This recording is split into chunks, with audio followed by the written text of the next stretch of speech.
So the good news is there's actually 4 ways to watch these lectures. So a good way is to kind of watch them and use the Udacity discussion forums to interact with other people watching these lectures.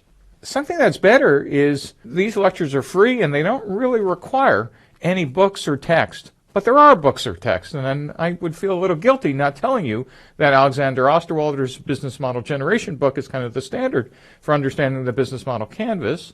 And the Startup Owner's Manual, written by yours truly and my co-author Bob Dorff, is kind of the standard for customer development. But let me emphasize again, these are not required, and you can understand the lectures just fine without them, but they certainly help explain a lot of the detail in the 617 pages because it's almost an encyclopedia for startups. Enough of the ad. That's the last time I'll mention buying the text or books. Almost best is to actually watch these lectures, but this time form a startup team and actually think about, instead of just sitting in your office or on your computer, actually be watching these as you start your company. Now, the best way to actually watch these lectures is with facilitators and coaches and mentors. And the way you could do that is by physically taking the class with Startup Weekend Next. And if you go to the website, swnext.org, you could find out how to sign up in your city and town and participate as a team with groups of other teams physically week to week. And one of the reasons we kind of suggest that you, instead of just watching the lectures, actually get out of the building and do it, either by yourself or with your team or with Startup Weekend, is startups are not about lectures. And entrepreneurship is not about your grades, and this class is about the work you do outside the building after you watch the lectures, not how much the lectures you watch.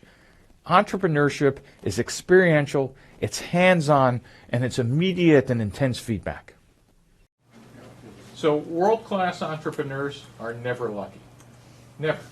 You make your own luck. It's a big idea. You know, at a single point in time, you'll say, yeah, I just happened to be there when X happened, or gee, that just kind of happened, and I was just there when somebody said X or Y. Over a career, you will now look back and go, you were not lucky. You showed up more than other people. You took advantage of more other people. You raised your hand more often. You were there more often. You got on a plane where everybody else went, it's too much of a hassle. World-class entrepreneurs do that over time consistently. And you could tell the difference of whether you're going to make it or not is when everybody else says, nah, too much work, or, oh, you mean I got to like drive over there, or you mean you have to talk to them? No, it's just too much of it, or nah, that's just too hard. I want you to remember that. That adds up over time in a career. And you will start making your own luck, and you will find that stuff will start coming your way. Does this make sense? Right?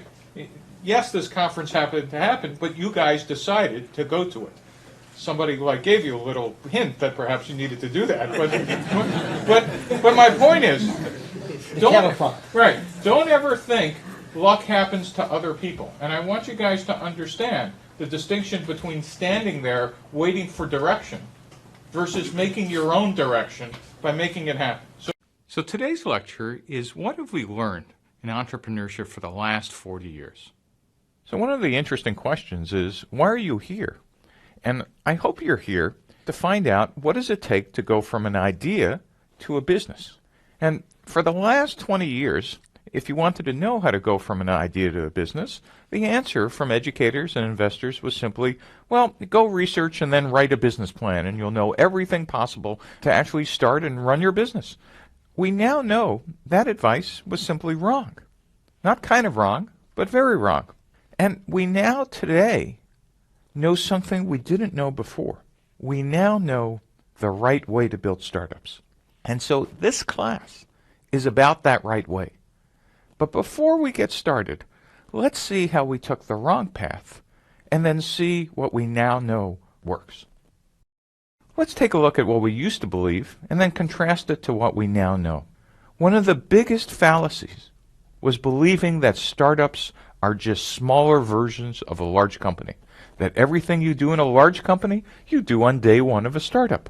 What we now know is something very different. The difference, the core difference, is that startups do something called search, while large companies spend their time, at least their core time, executing. And one of the questions we'll answer is search for what and execute what.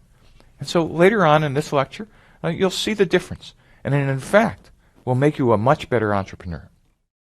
So what we used to believe for strategy is that you start any company with an operating plan and a financial model. What's an operating plan? Well, it's the business plan.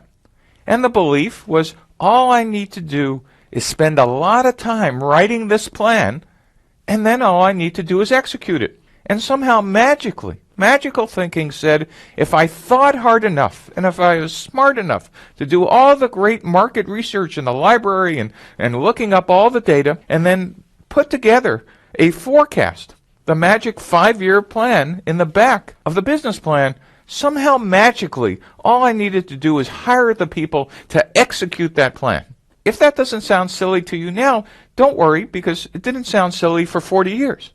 But we now know that's kind of ridiculous. What we now know is that no business plan survives first contact with customers. The first year or so in a startup is completely unpredictable. What you think you're doing on Monday turns out to be completely wrong on Tuesday. And on Wednesday you discover something new, and on Friday you're almost out of business. But on next Monday you get sold for $1 billion. A startup is an incredible roller coaster, unpredictable series of events that there's no way you could put together in a 5-year plan. Yet somehow investors and educators thought that maybe we could just teach you how to put this all together in a nice spreadsheet.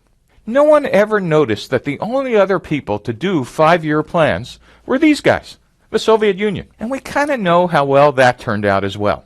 Though, much like the fallacy about business plans and financial forecasts, that lasted for about 80 years. The good news is that we now know that business plans and financial forecasts first are just as silly as it was in the Soviet Union. So, no business plan survives first contact with customers. This doesn't mean we shouldn't have any planning, but it actually means what we need is planning before the plan. And what that really means is you need to figure out how to actually do some planning, and then you get to write the business plan. So let me be clear, I'm not suggesting we never want to do an operating plan, and I'm not suggesting we never want forecasts, but you need some real facts before you could do that. And one of the ways we're going to organize our facts is with Alexander Osterwalder's business model canvas. We'll talk about this canvas in some excruciating detail in the following lectures. But you should know we use the canvas for two things. One is, initially, we're going to use it to organize our thinking about all the hypotheses about every part of our business. But second is we're going to get out of the building and actually turn those hypotheses into facts, as we'll find out how to do later. And then, as we turn those hypotheses into facts, we'll be updating the canvas on a regular basis, and it will become a scorecard, a way to keep score for our progress of how much we've learned. So what this means is, instead of writing the operating plan and financial forecast first, we're going to use the business model canvas to actually capture all our hypotheses first.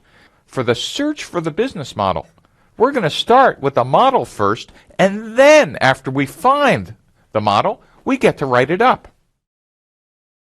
What did we used to believe on how you physically built a startup? What was the process we used? We used to build startups by managing processes. We said, well, hey, we understand how to build products. We build them exactly like we build them in large companies. We hire product managers, and we do something called waterfall engineering, which I'll explain in a second, which basically are step by step by step. In fact, what we used to do is we used to draw this diagram on napkins. We used to say, well, you come up with a concept, then you raise some seed funding, and then you go into product development, and then you have alpha test, beta test, and first customer ship. What could be wrong with that? That's, in fact, for 30, 40 years, this was the canonical model for how to build startups.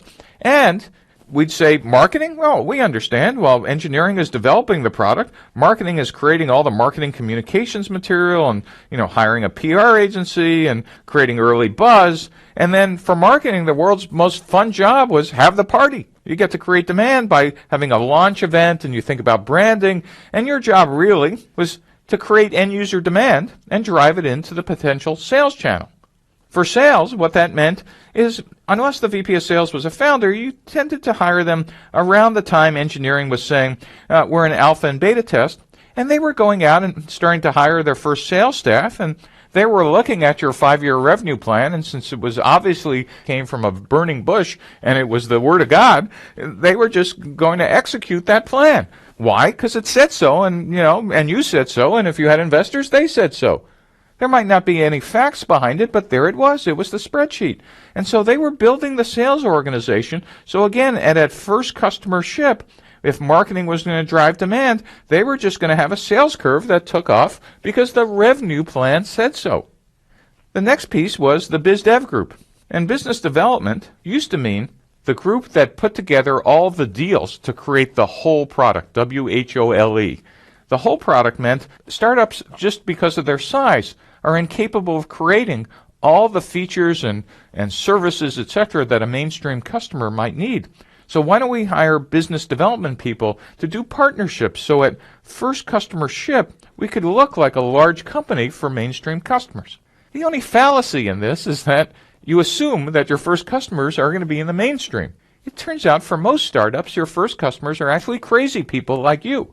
And so therefore, creating this entire cloud of deals are actually useful a year after first customer ship, but in fact, just get in your way on day one.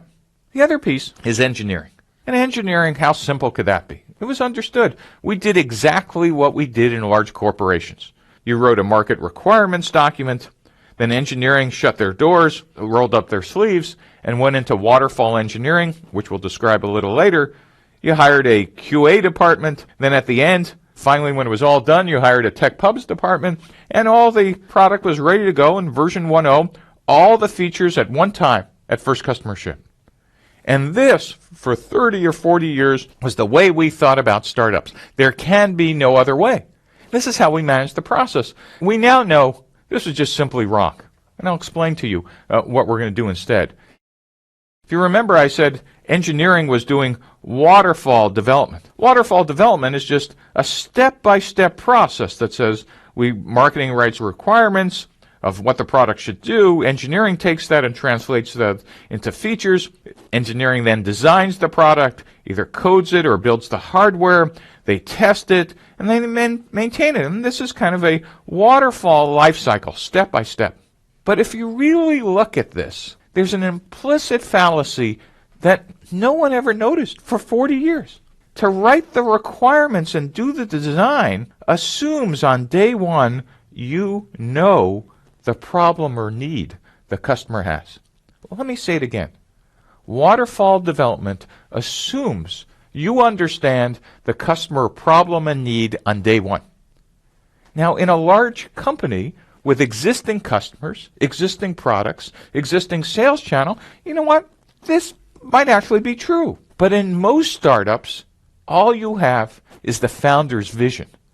And what you tend to do in a startup is confuse a faith-based vision with customer facts about problems and needs. And what happens?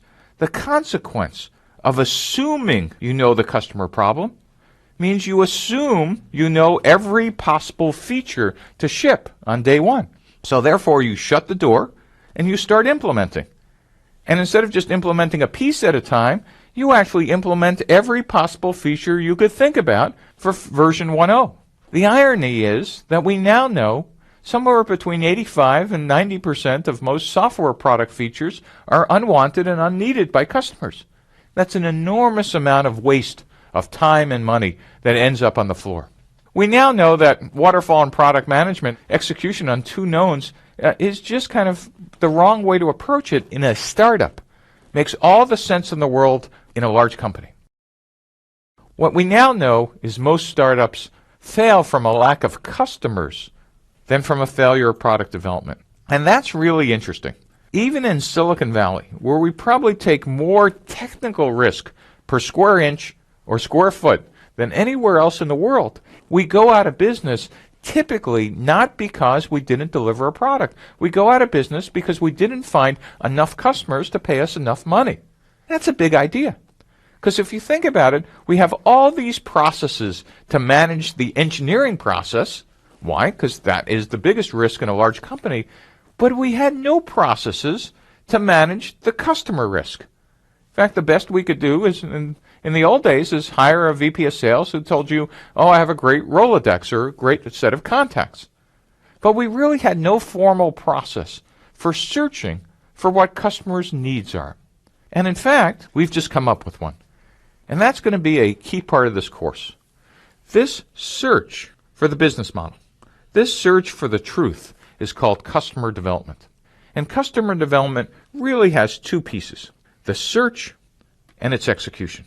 And in this class, we're going to be talking about the first two steps, customer discovery, customer validation, the pivots that connect them, and then if you're so lucky, we actually get to execute your business model in customer creation and company building. The other piece that goes with the process in a startup is not only the customer development process, but an agile engineering process. One example is extreme programming, or XP, which basically is built around this idea of iteration and incremental delivery of the product. This is a big idea. It says instead of building every possible feature on day one, we're actually going to incrementally and iteratively interact with customers, test each portion of the product, and see if what we're building actually has a home outside the building. So what this really means is that for process, instead of just going to execution first, hiring product managers, doing waterfall development, or maybe even agile nowadays, we're actually going to start with a customer development process coupled with some kind of agile engineering process. Which one you pick, I use XP as an example, but it could be whatever your favorite process is. And by the way, don't only think that agile engineering, agile development is about software. Toyota and the Toyota production system actually had it for hardware decades before anybody in software ever thought about it. So you could be building products, anything from microprocessors to medical equipment to hardware, software, etc., using an iterative and incremental engineering process. And again, once you're done with that, of course you want to manage this in a formal process, but not before you do the planning. So why do startups fail? Well, the answer is really all of the above. Co-founders do fight. Somewhere between a quarter and a third of startups never even get to the beginning of the company because the founders just couldn't agree. Two is that sometimes your vision is just too far in advance to actually be built.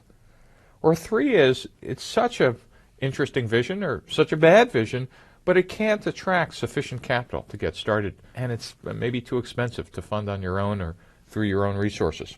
And the one we'll be actually talking about in some detail during these series of lectures is that you never actually found product market fit. That is, too few people will buy or will use the product. Now, the last interesting thing that's a holdover from thinking about startups as smaller versions of large companies is kind of the hardest to get your head around. And that's large companies, they have VPs of sales. Well, we need a VP of sales on day one. Large companies, they have heads of marketing. I need a head of marketing. And large companies, they have biz dev and all those external organizations. We need those too. Without ever thinking about what's the point? Why is it that we want to duplicate these same organizations? Because if you're a founder like I was, boy, you really want someday to see you on top and look at all these nice silos working for me. Isn't this great? And look, they're all doing their jobs, etc. I have to tell you, if this is your vision on day one, you're already out of business. Because we now know that functional organizations actually are the wrong way to set up sales, marketing, and biz dev on day one. What we now know is that the founders need to run what's called the customer development team. And a customer development team says, listen, we're not going to have sales, marketing, and biz dev on day one. We're not going to hire a VP of sales on day one. We're actually going to have the founder get out of the building. And later in this lecture, we'll explain why. It's a really big idea to understand for organization, you need the founders spending at least 20% of their time outside the building, understanding customers' problems and needs, and figuring out how that matches with the feature set you're building before you start organizing in functional organizations and silos. The other thing I'll mention, which I'll expand on later in this course, is that one of the mistakes that we've also made for decades is confusing the titles, sales, marketing, and biz dev, with the job specifications.